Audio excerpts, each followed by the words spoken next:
5, 6, 7, 8, 9, 10, Keep going. 11, 12. All right, Walker, good. Keep that chair still, because the camera's moving. Okay. Yeah, just keep it still. Should I face this way Yeah, or? just gotta look at me over Okay, here. I got you. Okay. Like I tell folks, I'm the only man that can mess this thing up. I got you. I got you. Oh, I'm the only man that can mess it up. You can't mess it up from over there. You don't get the credit for messing No, it up. Very good, that's good.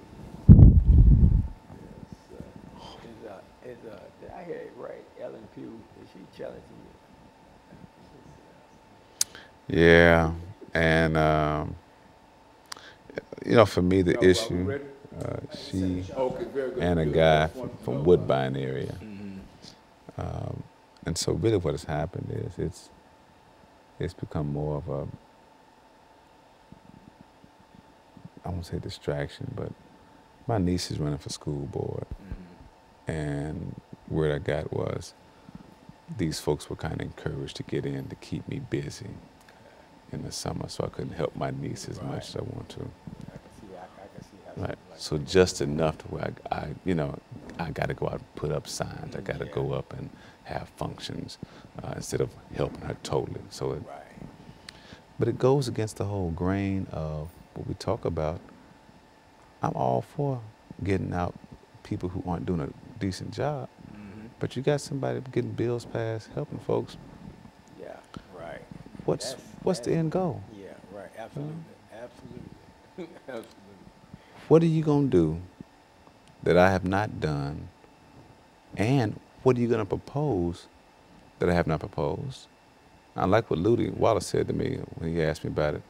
He said, not like she came to you and asked you to do something, you said no. Yeah. I could even get that if you say, you know what, I went to him and asked him to help get guns off the street and he said no. You know what? Then I'm good with that. Right. But if you just doing it, then you know it. Yeah, I understand that. I tried working with her. It's Bill Allen, trying to get Bill Allen. Mm-hmm. She just had some far-reaching ideas that I really didn't. Yes. couldn't agree with. Yes. Some stuff you got to know what you can do. Yeah. You know, and what you can't. And fighting this criminal justice system.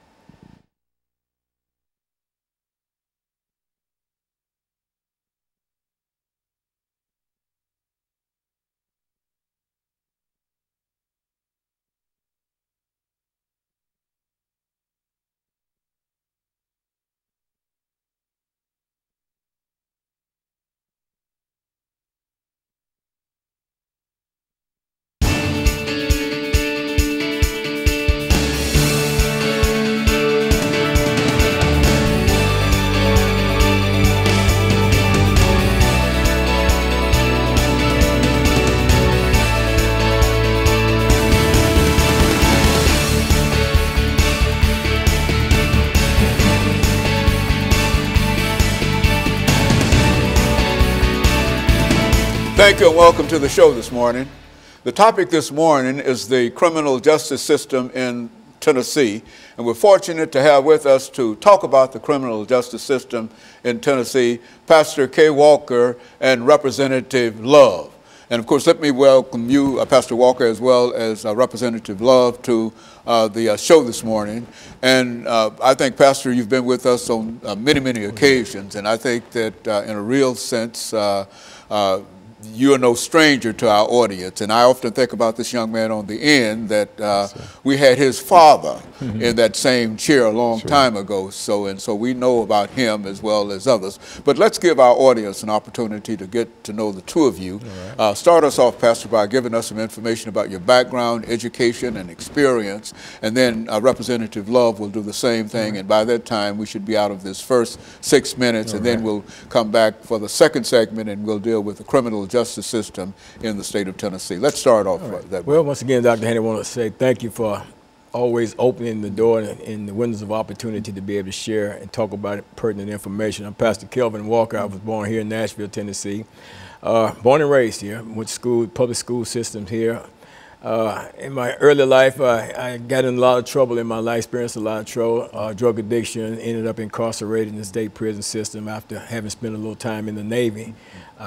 Got an GED through OIC Opportunities Industrialization Center when it was out in South Nashville on 12th Avenue South. From there, I went to Tennessee State University. I wanted to be a fashion designer, and I was strung out on drugs all that time. Even in the midst of being strung out, I had my desires and stuff like that, but the heroin addiction just got the best of me while I was actually in college, and ended up committing crimes and found myself incarcerated in the state prison system. And there I tried to pursue, even in there, some college studies until a good old President Ronald Reagan tampered with that and cut that program off for us and incarcerated.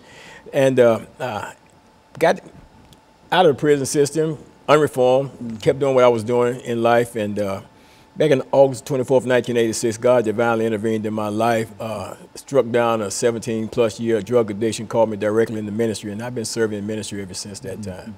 Very good. Representative Love, what about you? Your background, your education, some experiences Sure. that you had. Again, thank you, Dr. Haney, for the chance to come and address your audience. Born here in Nashville, again, like Pastor Walker, finished public school system here, graduated from Whites Creek High School, then went on to Tennessee State University and got my degree in economics and finance. So for me, it was a chance to really give back to my community, also in ministry. I've been pastoring since 1999, currently the pastor of St. Paul AME Church up on West Hamilton, and just took the opportunity to try to do some good work in the community and try to give back. I think probably my biggest influence, and that was my father, who you have known for years when he was alive, set a foundation for me to get involved in the community. And I will borrow a little bit from what Pastor Walker said. I didn't always take the straight path in life, and fortunately, I didn't have to endure some of the things of being incarcerated. But the lesson I learned was that many persons who aren't incarcerated aren't any luckier than those who were. It's just that we didn't get caught doing things that we were doing. So it should give us a better appreciation of how to help those who've gotten out of jail get back into society. You know, Pastor, when we talk about the criminal justice system in the state of Tennessee,